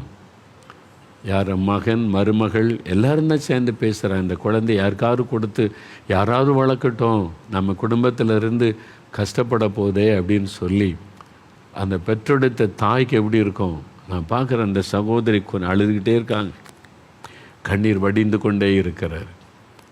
அப்போ எனக்கு பார்த்த உடனே ஒரு மனதுருக்கம், கஷ்டம், அப்படியே அந்த மாதிரி எனக்கு தோணலை. எனக்கு ஆவியானவர் என்ன பேசுகிறாரு, வேர் இஸ் யுவர் ஃபெய்த்? உங்கள் விசுவாசம் எங்க? பைபிள் வச்சுருக்கிறீங்க, இயேசுவை விசுவாசிக்கிறேன்னு சொல்கிறீங்க, உங்கள் விசுவாசம் எங்க? நான் அவன்கிட்ட பேசினது, மரத்தை வச்சவன் தண்ணியை ஊற்றுவான்னு பொதுமக்களே ஒரு பழமொழி சொல்கிறாங்க. குழந்தை பிறந்த இத்தனை குழந்தை என்னன்னா 10 என்னன்னா 12 என்னன்னா மரத்தை வச்சு தண்ணியை ஊற்றுவாப்பா, கடவுள் உங்களை கவனிப்பார்னு பொதுமக்கள் மத்தியில் ஒரு விசுவாசம் இருக்குது. நம்மக்கிட்ட ஆண்டவர் எழுதி கொடுத்துருக்கிறாருங்க. காகத்தை கவனித்து பாரு, அவைகள் விதைக்கிறதும் இல்லை, அறுக்கிறதும் இல்லை, களஞ்சியத்தில் சேர்த்து வைக்கிறதும் இல்லை, அதையே நான் போஷிக்கிறேனே, உன்னை போஷிக்க மாட்டேனா? காட்டு புஷ்பத்தை கவனித்து பாரு, அவர்கள் காலையில் பூக்குது, மாலையில் வாடி போயிடுறது, அதையே நான் அவ்வளோ அழகாக உடுத்து வைக்கிறேனே, உன்னை உடுத்து வைக்க மாட்டேனா? நாளை தூரத்தை குறித்து கவலைப்படாத. இப்படியெல்லாம் ஆண்டவர் அழகாக பைபிளில் இயேசு நம்முடைய அனுதின தேவைக்காக எவ்வளவு அருமையான காரியத்தை சொல்லி வைத்திருக்கிறார். நீங்கள் அவரை விசுவாசிக்கலையா? அவருடைய வசனத்தை விசுவாசிக்கலையா? இந்த குழந்தையை கொடுத்த ஆண்டவர் அந்த குழந்தையை போஷிக்க உடுத்து வைப்பதற்கான ஆசீர்வாதத்தை தருவார் என்று அவரை நீங்கள் நம்பக்கூடாதா? உங்கள் விசுவாசம் எங்கே? அந்த தாயார் அமைதியாய் அழுதார்கள். எத்தனை குழந்தைன்னா என்னங்க, 10 குழந்தையை ஆண்டவர் தரட்டும், அந்த குழந்தையை போஷித்து உடுத்து வைத்து ஆசீர்வதித்து வளர்த்து கொடுக்கிற வல்லமை உள்ள தேவன் அவர். 30 லட்சம் பேருக்கு ஆகாரம் கொடுத்து வனாந்தரத்தில் 40 வருஷமாய் குறையில்லாமல் நடத்திய ஆண்டவர் அவர். எங்கே உங்கள் விசுவாசம் அவர் மேலே? அவர் சொல்லலையா உங்களுக்கு?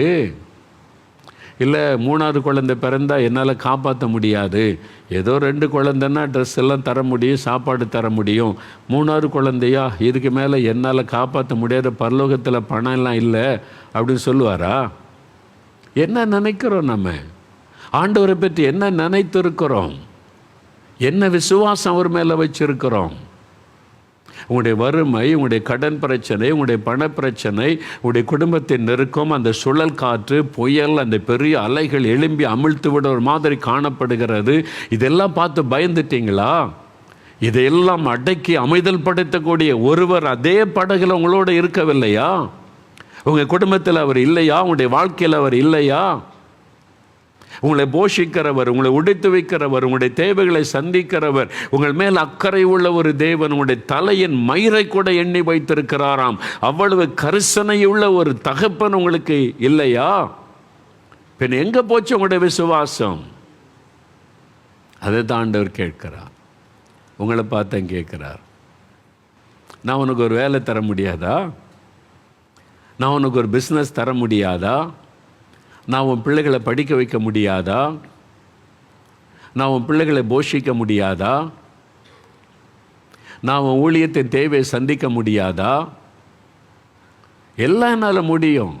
ஆனால் உன் அவிசுவாசத்தினால தான் நீ பெற்றுக்கொள்ளாமல் இருக்கிறாய். Because of your unbelief.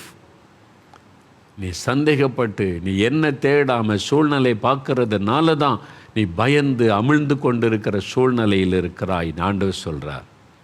இன்றைக்கி சொல்லுங்கள், நான் விசுவாசிக்கிறேன் ஆண்டவரே. ஆண்டவர் கேட்கிறார்ல, பதில் சொல்லுங்கள், நான் விசுவாசிக்கிறேன், உம்மை நான் விசுவாசிக்கிறேன். 75ஆம் ஆண்டு நான் ஊழியத்துக்கு என்னை ஒப்பு கொடுத்து 74ஆம் வருஷம் ஊழியத்துக்கு ஒப்பு கொடுத்த போது சொன்னேன், ஆண்டவரே இந்த பைபிளை மட்டும் எடுத்துக்கொண்டு நான் ஊழியத்துக்கு வருவேன். எனக்கு 5 பைசா வேணும்னாலும் எங்கள் அப்பா அம்மாகிட்ட கேட்க மாட்டேன். எந்த மனுஷரை நான் கேட்கக்கூடாது. என்னுடைய சாப்பாட்டுக்கு, என்னுடைய ட்ரெஸ்ஸுக்கு, என்னுடைய தேவைக்கு யாருக்கிட்டே போய் நான் நிற்கக்கூடாது. நீங்கள் தான் எனக்கு பொறுப்பு. ஆண்டவர் என்னை பார்த்து சொன்னார், சரி, நாளை தினத்தை குறித்து நீ கவலைப்படாத. அந்தன்றைக்கு உன் தேவையை நான் சந்திப்பேன். நான் உன்னை போஷிப்பேன், நான் உன்னை உடுத்து வைப்பேன், உன் தேவையை சந்திப்பேன். நீ எந்த மனுஷரிடத்திலும் போய் கையேந்த வேண்டியது வராது. நான் நடத்துவேன், என்னை நம்பி வர்றியான்னு சொன்னார். நாம் விசுவாசிக்கிற ஆண்டவரே. அப்படியே நான் ஊழியத்துக்கு ஒப்பு கொடுத்தேன். எங்கள் வீட்டில் வசதி உண்டு, எங்கள் அப்பா அம்மா நிலங்கள் வசதி எல்லாம் உண்டு. ஆனால் நான் என்றைக்கு ஊழியத்தில் கால் வச்சேனோ எங்கள் அப்பா அம்மாட்ட 5 பைசா நான் வாங்கினதில்லை, நான் கேட்டதும் இல்லை. என் ஆண்டவர் நடத்துவார். அவர் தானே என் எஜமான். அவரை நம்பித்தான் நான் ஊழியத்துக்கு வந்தேன். நான் மனிதர்களை நம்பி வரல, மனுஷருடைய காணிக்கை நம்பி வரலை. இயேசு இயேசு இயேசு என்னுடைய எஜமான், என்னுடைய தகப்பன், எனக்கு எல்லாமா இருக்கிறவர். அவருடைய வார்த்தையை நம்பி தான் வந்தேன். இன்னைக்கு வரைக்கும் அவர் என்னை வெட்கப்பட விடவில்லை. யாரிடத்திலும் போய் கையேந்தி நிற்கும்படி கர்த்தர் விடவில்லை. 74ஆம் வருஷத்திலிருந்து இத்தனை வருஷ காலம் போதுமானவராக இருக்கிறார். அவர் கூட இருக்கிறார்ல. படகுல அவர் இருக்கிறார்ல, உங்களுடைய வாழ்க்கை படகுல அவர் இல்லையா? அவங்க கூட ஊழியத்தில் அவர் இல்லையா? அவர் இல்லைன்னா தான் நீங்கள் பயந்து கலங்கி பதறணும். அவர் இருக்கிறார்ல, உங்களுடைய விசுவாசம் அவர் மேலே தானே. எவ்வளோ சந்தோஷமாக இருக்கலாம். இந்த ஊழியத்துக்கு ஒரு பிரச்சனை வந்தால் எனக்கு வந்ததில்லை, அது இயேசுவுக்கு. நான் சொல்லுறது அது, it is your problem oh Lord, it is your ministry, I belongs to you, I am your servant. ஏதாவது ஊழியத்தில் பிரச்சனை வந்தால் that is your problem, you have to face it. அவ்வளோதான், சிம்பிள். அதனால தான் நான் தைரியமாக ஊழியத்தில் போய் கொண்டு இருக்கிறேன். அவர் தான் எல்லாமே. அவரை சார்ந்து கொள்ளுங்க, அவரை விசுவாசிங்க. அதை தான் அவர் சொல்கிறாரு. நான் கூட இருக்கிறேன்ல, உங்கள் படகுல இருக்கிறேன்ல, அமிழ்ந்து போனால் நானும் தான் அமிழ்ந்து போவேன். எங்கே உங்கள் விசுவாசம்? இன்றைக்கி சொல்லுங்கள், நான் விசுவாசிக்கிறேன். இனி ஒரு நாள் நான் பயப்பட மாட்டேன், கலங்க மாட்டேன், சந்தேகப்பட மாட்டேன். நீங்கள் என் கூட இருக்கிறீங்க. என்ன நடந்தாலும் என்னை காப்பாற்றுவீங்க, என்னை வழி நடத்துவீங்க, என்னை கடைசி வரை கொண்டு போய் சேர்ப்பீங்க. வருகை வரைக்கும் அவர் கொண்டு போய் சேர்ப்பார். பாதியில் விட்டுற மாட்டார். பயப்படாதுங்க, அவரை சார்ந்து கொள்ளுங்க. அவ்வளோதான் விசுவாசம். எதை நம்பியா வாழ்கிற? இயேசுங்க. அவரை நம்பி வாழ்கிறாங்க. இந்த வேலையை நம்பி நான் வாழலை, இந்த பிஸ்னஸை நம்பி நான் வாழலை அப்படி சொல்லுங்கள். இந்த படிப்பை நம்பி வாழலை. நிறைய பேர் கலங்கி போக காரணம் தெரியுமா? அவங்க படிப்பு பட்டத்தை நம்புறீங்க, உங்கள் பிஸ்னஸை நம்புறீங்க, வேலையை நம்புறீங்க. இயேசுவின் மேலே வைக்கிற நம்பிக்கை வேலை மேலே, பிஸ்னஸ் மேலே வைக்கிறனால தான் வேலை இழப்பு வருது, பிஸ்னஸில் நஷ்டம் வருது. பிள்ளைகள் மேலே விசுவாசம் வைக்கிறீங்க, பிள்ளைகள் கைவிட்டுட்டு போயிடுறாங்க. நீங்கள் கர்த்தர் மேலே விசுவாசம் வைத்து இயேசு எனக்கு இருக்கிறான்னு சொல்லுங்கள். பிள்ளைகளை பார்த்து சொல்லுங்கள், நீ ஒன்று எனக்கு சம்பாதிச்சு போக தேவையில்லை, உன்னை வளர்த்து கர்த்தருக்காக ஆளாக்கிட்டு அவ்வளவுதான். என்னை போஷிக்கிறவர் இயேசு, என்னை கடைசி வரை நடத்துவார். நீ எல்லாம் என்னை விட்டு போனால் கூட இயேசு போக மாட்டார். தைரியமாக சொல்லுங்கள். இருக்கு, நீங்கள் பிள்ளைகளையும் அவங்களே சார்ந்து நிற்கணும். இயேசுவை சார்ந்து இருக்க பழகுங்க. அவர் கூட இருக்கிறார்ல. உங்கள் விசுவாசம் இயேசுவின் மேலே. இப்போ பாருங்கள், சில காரியம் வேகமாக சொல்லிட்டு முடிக்கிறேன். 24ஆம் வசனம் பாருங்கள். இப்போ இயேசுகிட்ட பிரச்சனை வந்தோடனே இயேசு எழும்பினார். ஐயரே ஐயரே மடிந்து போகிறேன்னு சொன்ன உடனே இயேசு எழுந்து காற்றையும் அந்த தண்ணீரின் கொந்தளிப்பையும் அதட்டினார். உடனே அவைகள் நின்று அமைதல் உண்டாயிற்று. முதல்ல அதட்டினார், அமைதல் உண்டாயிற்று.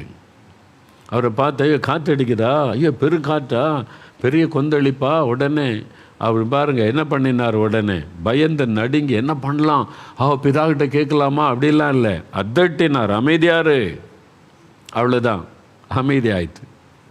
காற்று அமைதி ஆயிட்டு, கடல் அமைதி ஆயிட்டு. அவர் தான் சிருஷ்டி கர்த்தா. இப்போ அவர் எங்கே இருக்கிறாரு? எனக்குள்ள, நமக்குள்ள. அப்போ உங்கள் வாயிலேருந்து இந்த வார்த்தை புறப்பட்டு அமைதி ஆயிரும். இயேசுவின் நாமத்தினால் அமைதியாரு, இயேசுவின் நாமத்தினால கொந்தளிக்காத. நீங்கள் சொல்லி பாருங்கள். நீங்கள் எதுக்கு பயந்து நடுங்க, ஆண்டவரே என்ன பண்ணுறது அப்படின்னு நினைக்காதங்க. சில வருஷத்துக்கு முன்னால் மயிலாடியில் கன்வென்ஷன், விடுதலை பெருவிழா கூட்டம், பலத்த எதிர்ப்பு மத்தியில் கோர்ட்டில் தீர்ப்பு, கூட்டம் நடத்தலான்னு செய்தியெல்லாம் நான் குறி சொன்ன உடனே கோர்ட்டு தீர்ப்பில் தான் கூட்டம் நடந்துச்சு. ஏன்னா அதை தடுக்க அவ்வளோ முயற்சி பண்ணாங்க. அதிகாரத்தில் இருந்தவங்க அந்த அமைப்புகள்லாம் வச்சு கடைசியில் அது கோர்ட்டுக்கு போச்சு. நீதிமன்றத்தில் தீர்ப்பு கூறிட்டாங்க, இந்த கூட்டம் நடத்தலாம், அவங்க நடத்துறதுக்கு நீங்கள் பாதுகாப்பு கொடுங்க அப்படின்னு சொல்லி போலீஸுக்கு கட்டளை இட்டாங்க. கூட்டம் நடக்குது. 2ஆம் நாள் கூட்டம் முடிஞ்சிட்டு 3ஆம் நாள் சூழ்நிலை மாறிவிட்டார். அதாவது வானிலை அறிக்கை சொல்லுகிறது, கன்னியாகுமரி மாவட்டத்தை பெரும் மழையும் காற்றும் தாக்க போகிறது, பெரும் சேதத்தை உண்டாக்க ரெட் அலர்ட் கொடுத்துட்டாங்க. ரெட் அலர்ட் நியூஸ் பேப்பர்லலாம் வந்துட்டு செய்தியில் அந்த ரெட் அலர்ட் கன்னியாகுமரி மாவட்டத்திற்கு. அதனால் பெரும் மழை வரப்போகிறது, பெரும் காற்று வீசப்போகிறது, மக்கள் பாதுகாப்பாக இருக்கணும். அதற்கு இந்த பேரிடர் காலத்தில் உதவி செய்வாங்களே டீம், 3 டீம் வந்துட்டாங்க கன்னியாகுமரி மாவட்டத்துக்கு மட்டும். சில மாவட்டங்கள் பாதிக்கப்படும் சொல்லி கன்னியாகுமரி தான் அதிகம் பாதிக்கப்பட போகிறது. 3 டீம், அதற்கு பேரிடர் உதவி செய்கிற டீம் வந்துட்டாங்க. அப்போ கடைசி நாள் கூட்டம் நடக்குமா நடக்காதா, பெரிய குழப்பமான நிலைமை. என் உள்ளத்தில் கொஞ்சமாக சலனமும் இல்லை, பயமும் இல்லை. ஏன்னா இந்த கூட்டத்தை நடத்துகிறவரே கர்த்தர். எவ்வளோ எதிர்ப்பு போராட்டம் நடத்த விடமாட்டோம்லாம் சொன்னாங்க. அதிகாரத்தில் உள்ளவங்கெல்லாம் குமுறினாங்க. நீதிமன்றம் சொல்லிட்டு நடத்தலாம் என்பதாக. ஏன்னா நம்ம தப்பு பண்ணலையே, நமக்கு உரிமை இருக்குல்ல இந்திய நாட்டில் இயேசுவை அறிவிப்பதற்கு. அந்த உரிமையின்படி கோர்ட்டு தீர்ப்பு கூறிவிட்டதை நடத்தலாம். இப்போ இயற்கை விரோதமாய் மாறின மாதிரி தெரிகிறது. பெரும் காற்று வருகிறது, பெரும் மழை பெய்ய போகிறது, பேரிடர் உண்டாக போகிறது. டீம் எல்லாம் அந்த கன்னியாகுமரி மாவட்டத்தில் இறங்கிட்டாங்க. ஆனால் மத்தியான கூட்டத்தில் சொல்கிற கூட்டம் நடக்கும், ஆசீர்வாதமாக நடக்கும், பயப்பட தேவையில்லை. இயேசு கிறிஸ்து எல்லாவற்றின் மேல் அதிகாரம் உள்ளவர், இயற்கையின் மேல் அதிகாரம் உள்ளவர் இயேசு. அதனால் இயேசுவின் நாமத்தில் அந்த காற்று அமைதியாகும், மழை பெய்யாதபடி அது அமைதியாகிவிடும் சொல்லி கூட்டம் நடந்தது. ரெட் அலர்ட் விட்டு என்ன நடக்க போதுன்னு பயந்தாங்க. ஆண்டவர் எல்லாத்தையும் வானத்தை அடைச்சிட்டாரு, காற்றை பண்டக சாலையில் அடைச்சிட்டாரு. கடைசி நாள் கூட்டம் மகிமையாய் நடைபெற்றது.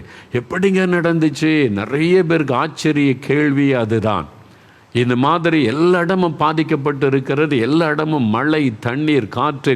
இந்த மாவட்டம் அதிகம் பாதிக்கப்பட போன வானிலை அறிக்கை சொன்னது. என்ன நடந்தது? இயற்கைகளை கட்டுப்படுத்துகிற சர்வ வல்லமுள்ள தேவன் இயேசு இருக்கிறார். எதுக்கு பயப்படணும்? ஆண்டவர் நடத்தி காமிச்சார்ல. அந்த ஊரில் இருக்கிற மக்கள் எதிர்த்தவங்கெல்லாம் ஆச்சரியப்பட்டு போனார்கள். என்ன நடக்கிறது? சர்வ வல்லமுள்ள தேவன் அவர். எதுக்கு பயப்படுறீங்க? விசுவாசிங்க. அவர் தான் எல்லாத்தையும் செய்கிறன்னு அவரை சார்ந்து வாழ்ந்தால் தான் இந்த தைரியம் வரும். நீங்கள் சும்மா அவரை கொசுருக்கு சிலர் பயன்படுத்துவாங்க தெரியுமா? கொசுரும்பாங்க. அது மாதிரி இயேசுவை பயன்படுத்திக்கிறாரு.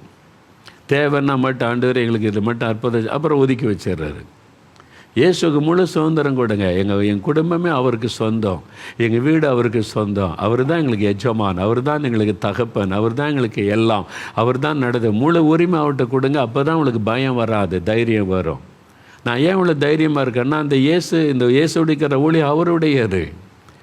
Just I am a servant of God, அவ்வளோதான். எல்லாரையும் போல் நான் ஒரு ஊழியக்காரன். நீங்கள் இது ஏன் ஊழியம், ஏன் கட்டடம், ஏன் அதெல்லாம் கிடையாது. இது அவருக்கு சொந்தங்க. இந்த ஊழியத்துக்கு விரோதமாக ஒருத்தர் எழும்புனா இயேசுக்கு விரோதமாக எழும்புறான்னு தான் அர்த்தம். ஏன்னா நான் அவருடைய வேலைக்காரன், அவ்வளோதான். Just a servant. இது ஏன் ஊழியம் கிடையாது, ஊழியம் கர்த்தருடையது. அவர் சொல்கிறத மாத்திரம்தான் செய்கிறார். நான் பிளான் போடுறதில்லை, நான் திட்டம் பண்ணுறதில்லை, நான் காரியங்களை செய்வதில்லை. அவர் சொல்கிறத நாங்கள் செய்கிறோம். அவர் எஜமான், சிங்காசனத்தில் வீற்றிருந்த ஆளுகை செய்கிறவர். அதனால தான் இந்த ஊழியத்தின் மீது மோதுகிறவன் நொறுங்கி போவான் என்றால் அவர் தான் இந்த ஊழியத்தின் எஜமான். அதுதான் என்னுடைய அர்ப்பணிப்பு. இன்றைக்கு வரைக்கும் அதுதான் என்னுடைய விசுவாசம். அதனால தான் எத்தனை பேர் பேசுவானே தவிர ஒன்றும் நடக்காது.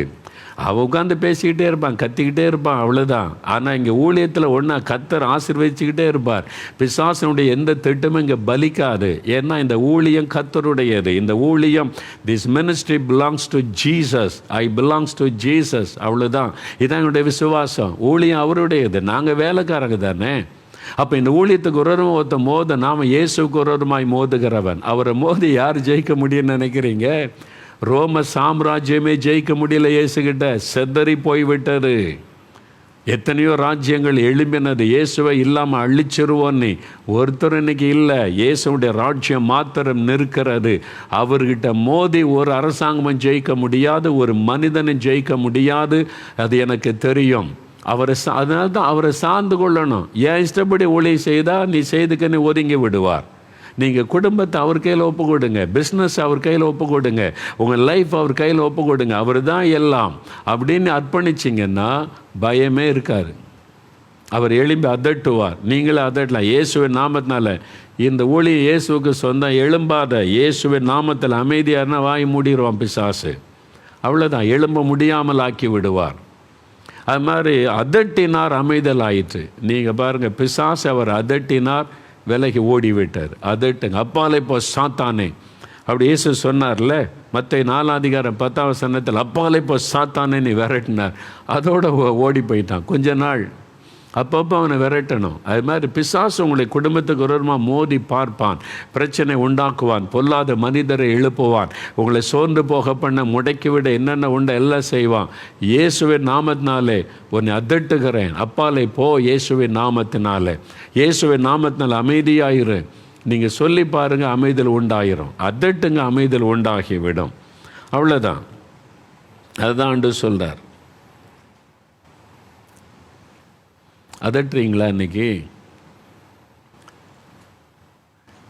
ஏன்னா நம்முடைய எதிராளியாகிய பிசாசு அவன் தான் நமக்கு விரோதமாக எழும். காரணமே இல்லாமல் ஏன் திடீர்னு புயல் காற்று எழும்புது, ஏன் திடீர்னு கடல் கொந்தளிக்குது? இயேசுவுக்கு விரோதமாக செயல்படுகிற ஒரு சத்துரு இருக்கிறான், பிசாசு. அப்போ இயேசுவை ஏற்றுக்கொண்டு அவருடைய பிள்ளைகளாக மாறினா நமக்கு விரோதமாக செயல்படுகிற சத்துரு இருக்கிறான். அவன் பொல்லாத மனிதரை நமக்கு விரோதமாக எழுப்புவான், பொல்லாத ஆட்களை எழுப்புவான், பொறாமை கொண்ட மக்களை எழுப்புவான், மந்திரவாத பில்லிசுனி செய்கிற ஆட்களை எழுப்புவான், நமக்கு விரோதமாக அதிகாரத்தில் உள்ள எழுப்புவான், எப்படியாவது நம்ம முடைக்கிறணும், நம்ம அழிச்சிடணும், பல விதத்தில் எழுப்புவான். நீங்கள் வேலை செய்கிற இடத்துல காரணமே இல்லாமல் சிலர் பகைப்பாங்க, பார்த்துருக்கீங்களா? ஒரு காரணம் இருக்காது, உங்களை மாத்திரம் பகைச்சிக்கிட்டே இருப்பான் அந்த லீடரு. ஏன்னா எனக்கு இயேசுவின் பிள்ளையாக இருக்கிறதுனால, ஏன்னா அவனுக்குள்ளே இருக்கிற அந்த ஆவி, அந்த விக்கிரக ஆவி உங்களுக்கு விரோதமாய் போராடும். காரணமே இருக்காது. ஏன் என்ன மட்டும் அந்த ஆள் இப்படி பகைக்கிறான்? ஏன்னா நீங்கள் ஆண்டவருடைய பிள்ளை, நீங்கள் உலகத்தான் அல்ல, அதனால் உலகம் உங்களை பகைக்கும்னு இயேசு சொன்ன மாதிரி பகைப்பான். நீங்கள் ஆண்டவருக்கு பிரியமாக இருந்தீங்கன்னா பொறாமை கொண்ட மக்கள் எழும்புவாங்க. சாத்தான் மனிதர்களை எழுப்புவான், உங்களை அமிழ்த்து விட என்னென்ன உண்டு அதெல்லாம் செய்வான். அதில் நிற்கணுமான ஒரே வழி விசுவாசம். உலகத்தில் இருக்கிற பிசாசை காட்டில் என் கூட இருக்கிற இயேசு பெரியவர். இந்த உலகத்தில் எழும்பக்கூடிய புயல் காற்று எழும்பட்டும், கடல் கொந்தளிக்கட்டும், எல்லாத்தையும் அதட்டி அமைதல் படுத்துகிற இயேசு என் கூட இருக்கிறார். எல்லாத்தையும் சிருஷ்டித்தவர் என் கூட இருக்கிறார். அந்த விசுவாசம், அவரோடு இணைந்து வாழுங்க, அவரோடு சேர்ந்து வாழுங்க. அவர் தான் உங்களுடைய வாழ்க்கையை அர்ப்பணித்து வாழுங்க. அவர் தான் உங்களுடைய எதிர்காலம்னு சொல்லுங்க. அவர் தான் உங்களுக்கு எல்லாம்னு சொல்லுங்க. சும்மா ஜெபிக்கிறோம், தேவை வந்தால் ஜோமனம் இல்லை, அவர் தான் எல்லாமே.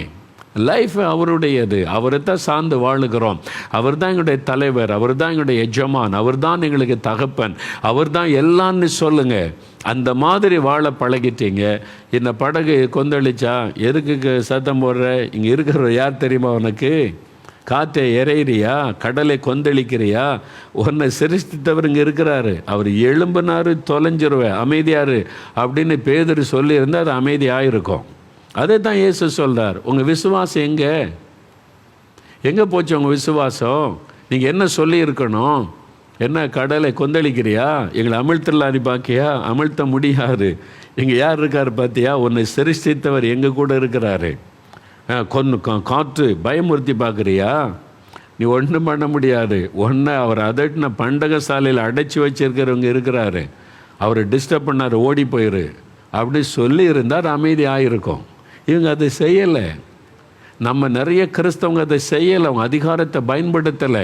ஆண்டவர் கொடுத்த அதிகாரம், உங்களுக்கு கொடுத்த காரியத்தை நீங்கள் பயன்படுத்தினா தான் பயந்து கொண்டு இருக்கிறீங்க. தினம் சொல்லுங்கள். நான் சொல்லுவேன், பிசாசே நீ என்ன ஒன்றும் பயன்படுத்த, ஓடிப்போய் இயேசுவின் நாமத்தினால. அவமானப்பட்டு போயிடுவேன், நீ வெட்கப்பட்டு போயிரு, ஓடி போயிரு இயேசுவின் நாமத்தினால. என் கூட இருக்கிற பெரியவர். உன்னால் இதை நிறுத்திட முடியுமா? இந்த ஊழியத்தை நிறுத்தின ஊழியம் அவருடையது. அவர்கிட்ட உன்னால் ஜெயிக்க முடியுமா? ஓடி போயிரு, அவமானப்பட்டு போயிரு. பிசாசு அவமானப்பட்டு போனானே இல்லாமல் ஊழியன் நிலைன்னு இருக்கிறாரு. பேசினவெல்லாம் அவமானப்பட்டு போயிட்டான். பேசி பேசி பேசி பேசி ஓஞ்சி ஒன்றும் இல்லாமல் போயிட்டான். அவ்வளோதான். ஊழியம் மட்டும் நடந்து கொண்டே இருக்கு. எவ்வளோ பேருக்கு ஆசீர்வாதம், எத்தனை அற்புதம், எத்தனை அடையாளம். இயேசுவின் நாம மகிமைப்பட்டு கொண்டே இருக்கிறாரு. ஏன்னா ஊழியம் அவருடையது. அது மாதிரி உங்களுடைய வாழ்க்கையை ஆண்டோடைய இந்த குடும்பம் இயேசுக்கு சொந்தம். நீங்கள் எந்த குடும்பங்க? இயேசு குடும்பம். அவர் தான் எங்களுக்கு எஜமான், அவர் தான் எங்களுக்கு தகப்பன், அவர் தான் எங்களுடைய மூத்த சகோதரன், அவர் தான் எங்களுக்கு எல்லாமே, எங்களை நடத்துகிறவர். அது மாதிரி சொல்லி பழகுங்க. உங்கள் லைஃப் இனிமையாக இருக்கும். போராட்டம் வரும்னா ரொம்ப சந்தோஷமாக இருக்கும். காற்று வந்தால் நல்லாயிருக்கும். கொஞ்சம் புயல் காற்று வரட்டுமே, கொஞ்சம் கலை கொந்தளிக்கட்டுமே, நீங்கள் நல்லா போய்கிட்டே இருப்பீங்க. ஒன்று உங்களுக்கு கவிழ்த்துற மாதிரி தெரியுமே அமிழ்த்து விட முடியாது. அதான் இன்ட்ரெஸ்டிங்கான கிறிஸ்தவ வாழ்க்கை. சும்மா எல்லாம் அமைதியாக போய்கிட்டு இருந்தால் இன்ட்ரெஸ்டாக இருக்கும். கொஞ்சம் காற்றெல்லாம் அடித்து அப்படி வந்தால் தான் கிறிஸ்தவ வாழ்க்கை இனிமையாக இருக்கும். அதுக்கு மத்தியில் இயேசு சொல்லுவார், பயப்படாத, நான் இருக்கிறேன். ஒரு காற்றை உனக்கு அமிழ்த்திட முடியாது, உன்னை கவிழ்த்தி விட முடியாது, பயப்படாதுன்னு சொல்லுவார். எவ்வளோ அற்புதமான தேவன் நமக்கு இருக்கிறார் இல்லை? எதுக்கு பயப்படுறீங்க? ஒரே ஒரு சம்பவத்தை சொல்லி முடிக்கிற. இந்தோனேஷியா தேசத்தில் எழுப்புதல் வந்தது. 1965 இந்தோனேஷியாவில் மாபெரும் எழுப்புதல். அங்கே ஒரு 5 பெரிய தீவுகள், ஒரு 3000 சின்ன சின்ன தீவுகள், எல்லாம் தீவு கூட்ட சேர்ந்தது தான் அது. 65 எழுப்புதல் ஆரம்பித்த சமயம் தீமோர் தீவில் பயங்கர எழுப்புதல். வாலிபர்கள் ஒரு பெரிய டீம் எழும்பி நல்ல ஜெபம் பண்ணாங்க. சுவிசேஷம் கிராமம் போய் அறிவித்தாங்க. ஒரு நாள் அவங்க ஜெபிக்கும் போது ஆண்டவர் பேசினார், இந்த தீவுக்கு போய் நீங்கள் சுவிசேஷம் அறிவிக்கணும். அது கொஞ்சம் தூரமாக இருக்கிற தீவு, அதற்கு கப்பலில் தான் போகணும். அதாவது மினி அந்த ஷிப், சின்ன கப்பலாக இருக்கும். நீங்கள் அந்தமானுக்கு போனீங்கன்னா கப்பலில் தான் தீவுகளுக்கு போகணும். நாங்கள் போயிருக்கும்போது அப்படி தான் கூட்டிகிட்டு போனாங்க. என்ன, ஒரு தீவிலேருந்து ஒவ்வொரு தீவு போனால் கப்பல், சின்ன கப்பல் இருக்கும், அதில் தான் போகணும். அந்த மாதிரி ஒரு கப்பல், அதில் தான் அவங்க பிரயாணப்படுவாங்க தீவுகளுக்கு. இந்த டீம், யூத் டீம், வாலிபர்கள் எல்லாம் என்ன பண்ண, பையங்க பிள்ளைகள்லாம் சுவிசேஷம் அறிவிக்கணும், இயேசு சொல்லியிருக்கிறான்னு இந்த கப்பலில் டிக்கெட் எடுத்து போகிறாங்க. அந்த கப்பலை கேப்டன் அது ஓனர் ஒரு முஸ்லீம், அவர் தான் அந்த கப்பலை ஓட்டுகிறவர். கப்பல் ஜனங்கள்லாம் இருக்கிறாங்க. பிரயாணப்பட்டு கடலில் போகும்போது திடீரென்று சுழல் காற்று, கடலில் சுழல் காற்று வந்தது. அது மாதிரி அந்த கப்பல் ஆடுது, அமிழ்ந்து போகிற சூழ்நிலை, பயங்கரமான சூழ்நிலை. அவர் என்னென்னவோ ட்ரை பண்ணி பார்க்குறாரு. இப்போ ஆபத்தான சூழ்நிலைக்கு வந்துட்டு ஜனங்களுக்குள்ளே மரண பயம் எல்லாம் பதறாங்க. நடுக்கடலில் பல நிமிட நேரம் ஆகிட்டது, சரியாகலை, என்ன பண்ணுறதுன்னு சொல்லி. அப்போ ஆண்டவர் இந்த வாலிபர்களோடு பேசுகிறார், நீங்கள் ஜெபம் பண்ணுங்க, நான் இந்த காற்று கடலை அதட்டி அமைதல் படுத்தி கப்பலை பத்திரமாக கொண்டு போய் சேர்ப்பேன்னு சொல்லி. உடனே இவங்க பார்க்குறாங்க, அவர் ஒரு இஸ்லாமியர், இதில் நிறைய பேர் இஸ்லாம் மக்கள் இருக்கிறாங்க, இயேசுவை நம்பாதவங்க, எப்படி சொல்கிறாரு, எல்லாத்தையும் அமைதியாக இருக்க சொல்லி நீங்கள் ஜெபிச்சா நான் மாற்றத்தை உண்டாக்குவேன். அப்படி கப்பல் கேப்டன்கிட்ட போய் பேசினாங்க, ஐயா இந்த கப்பல் ஆபத்தான நிலைமையில், ஆமாம், இதை சரிப்படுத்துறதுக்கு ஒரு வழி இருக்குது. என்ன தம்பி, எல்லாத்தையும் அமைதியாக இருக்க சொல்லுங்கள், நாங்கள் இயேசுக்கிட்ட ஜெபிக்கிறோம், எல்லாம் காற்று எல்லாம் மாறிடும், அமைதியாகிறோம். என்ன உனக்கு பைத்தியம் பிடிச்சிருக்கா, நான் எத்தனையோ வருஷம் இந்த கப்பலை ஓட்டுறேன், இதெல்லாம் நான் பார்த்துருக்குறேன், நிச்சயம் ஓரமாக போய் ஒதுங்கி நில்லு அப்படின்ட்டார். அதனால் இவங்க நின்னாங்க. சரி என்ன செய்கிறது, அவர் சொன்னால் கேட்க மாட்டேங்கிறார். நீ மறுபடியும் முயற்சி பண்ணார், அந்த கப்பலை சரிப்படுத்தி. அது அப்படி ஆடுது இப்படி ஆடு, தண்ணி உள்ளே வருது, அமிழ்ந்து விடுகிற சூழ்நிலை. வேறு வழியில்லா நேரத்தில் அவளை கூப்பிட்டாரு. சரி நீங்கள் பிரார்த்தனை பண்ணால் மாறிடும், நான் என்ன செய்யணும், எல்லாத்தையும் அமைதியாக இருக்க சொல்லுங்கள், வேறு எதுவும் செய்யக்கூடாது ஆக்டிவிட்டி. சரி ஓகே, எல்லாம் அமைதியாக இருங்க, இதை தம்பிமார்கள் பிரார்த்தனை பண்ணுறாங்களாம், சரியாக இருந்தாங்க பார்ப்போன்னு சொல்லி இவங்க சுற்றி நின்று நல்லா கைத்தட்டி பாட்டி பாடி இயேசுவின் நாமத்தினாலே இந்த காற்று கடல் அமைதியாகட்டும் கட்டளை கொடுத்தாங்க. இயேசுவின் நாமத்தினால அமைதியாயிரு, கடலை அமைதியாயிரு, காற்றை அமைதியாயிரு அப்படின்னு இயேசுவின் நாமத்தினால கட்டளை இட்டாங்க பாருங்கள். டக்குன்னு அமைதியாயிட்டு, எல்லாம் அப்படி கீப் குவைட் ஆகிட்டு, அமைதி ஆயிட்டு. அந்த நிமிஷத்தில் மாற்றம் கேப்டன் ஆச்சரியப்பட வைத்து கப்பல் ஓனரை, என்ன நடக்குது, இந்த மாதிரி நான் பார்த்ததே இல்லை, என்னையா நீங்கள் அப்படி எழும்பி இயேசு நாமத்தினால் அமைதியார் அடங்குன்றீங்க, எல்லாம் அடங்கி போச்சு, அமைதி ஆகிட்டு கப்பல் சேர்ந்துட்டு. அந்த கேப்டன், அந்த ஓனர் சொன்னார், இந்த இயேசுவை எனக்கும் சொல்லுங்கள், இப்படி ஒரு கடவுள் இருக்கிறாரா, இப்படி நிமிஷத்தில் சூழ்நிலை மாற்றுகிற கடவுள் எனக்கு சொல்லுங்கன்னு அவர் இயேசுவை ஏற்றுக்கொண்டார். அது மாத்திரம் இல்லை, அந்த கப்பலுக்கு வேறு பேர் வச்சுருந்தார். அந்த பேரை மாற்றிட்டு புது சிருஷ்டி, நியூ கிரியேஷன், புது சிருஷ்டின்னு கப்பலுக்கு பேரையும் மாற்றிட்டார்.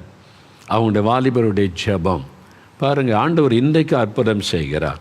நீங்கள் உங்கள் குடும்பத்தில் என்ன புயல் வீசுது, கடன் பிரச்சனை, குடும்ப சமாதானம் இல்லை, உறவுகளில் பாதிப்பு, புயல் வீசுது, கடல் கொந்தளிக்குது, குடும்பமே கவிழ்ந்துற மாதிரி இருக்குது, கடன் பிரச்சனை, வறுமை, வேலையில்லாத பிரச்சனை, குழந்தையில் என்ன ப்ராப்ளம், எது உங்களை கலங்க பண்ணுது, ஆண்டவர் அமைதி உண்டாக்க போகிறார்.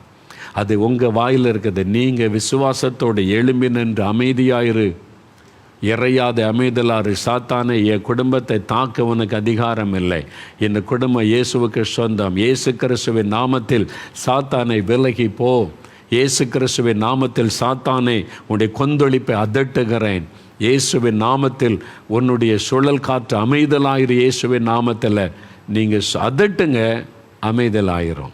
சரிதானா? இப்போ ஜெபிக்கலாமா? அந்த அதிகாரம் உங்களுக்கு கொடுக்கப்பட்டிருக்குது. ஏன்னா கல்வாரி சிலுவையில் அவர் ரத்தம் சிந்தி மரித்து எல்லாத்தையும் ஜெயித்தார், சிலுவையில் வெற்றி சிறந்தார். ஏன் வெற்றி சிறக்கணும்? நமக்கு ஜெயம் கொடுக்க, நம்மை வெற்றி உள்ளவர்களாய் நிறுத்ததால் சிலுவையில் ஜெயம் எடுத்தார். இப்போ ஆண்டு சொல்லார், வானத்திலும் பூமியிலும் சகல அதிகாரம் எனக்கு கொடுக்கப்பட்டிருக்கிறது. அதுக்கு என்ன அர்த்தம்? எனக்கு அந்த அதிகாரம் கொடுக்கப்பட்டிருந்தால் என் பிள்ளைகளாகிய உங்களுக்கும் அந்த அதிகாரம் கொடுக்கப்பட்டிருக்குது. நான் உங்கள் கூட இருக்கிறேன், உங்களுக்குள் இருக்கிறேன், உங்கள் குடும்பத்தில் இருக்கிற உங்களுக்கு அந்த அதிகாரம் கொடுக்கப்பட்டிருக்கிறது. வானத்திலும் பூமியிலும் சகல அதிகாரம். இயேசு கிறிஸ்துவின் நாமத்தை பயன்படுத்துங்க, அந்த அதிகாரத்தின் வல்லமை வெளிப்படும். எல்லாம் அமைதியாகிவிடும். உங்களுடைய குடும்பத்தில் காணப்படும் கொந்தளிப்பு மாறிடும், சுழல் காற்று மாறிடும், மிகுந்த அமைதல் உண்டாகும். இன்றைக்கு ஜெபிக்க போகிற ஆண்டவர் கேட்கிறார், மகளே உன் விசுவாசம் எங்க? மகனே உன் விசுவாசம் எங்க? நீங்கள் சொல்லுங்கள், நான் விசுவாசிக்கிற ஆண்டவரே, நீங்கள் என் கூட தான், என் விசுவாசமே நீங்கள் தான், என் கூட இருக்கிறீங்க, எங்கள் வீட்டில் இருக்கிறீங்க. இனி நான் பயப்பட மாட்டேன், தைரியமாக அதட்டுவேன், ஜெயிப்பேன்.